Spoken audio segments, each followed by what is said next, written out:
কাশ্মীর ইস্যুতে ভারত ও পাকিস্তানের মধ্যে উত্তেজনা যখন তুঙ্গে, ঠিক সেই সময়ে ভারতের নৌবাহিনীর জন্য ফ্রান্সের কাছ থেকে 630 বিলিয়ন রুপি মূল্যের 26টি রাফাল এম যুদ্ধ বিমান কেনার চুক্তি সই হয়েছে।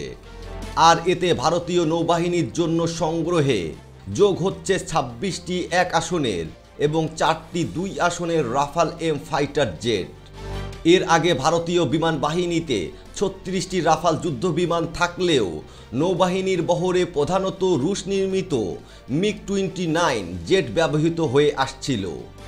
রাফাল এম যুদ্ধ বিমানটি নৌবাহিনীর চাহিদা অনুযায়ী বিশেষভাবে ডিজাইন করা হয়েছে। এটি রণতরী থেকে সরাসরি উড্ডয়ন ও অবতরণে সক্ষম। এতে ব্যবহৃত হয়েছে উন্নত রাডার, ইলেকট্রনিক যুদ্ধ ব্যবস্থা এবং শক্তিশালী অবকাঠামো। রাফাল এম যুদ্ধ বিমানটি air to air, air to ground এবং অ্যান্টিশিপ মিসাইল বহনে সক্ষম।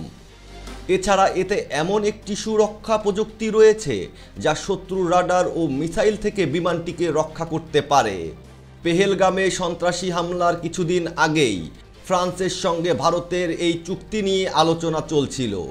হামলার পর ভারত ও পাকিস্তানের সম্পর্কের উত্তেজনা বেড়েছে এবং যুদ্ধের সংখ্যাও বৃদ্ধি পেয়েছে।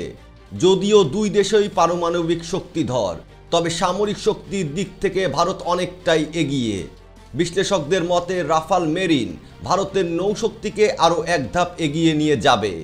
যদিও যুদ্ধ বিমানগুলো ভারতে আসতে এবং ব্যবহার শুরু হতে আরও কয়েক বছর লাগলেও এই চুক্তির পিছনে ভারতের দীর্ঘমেয়াদী ভাবনা রয়েছে।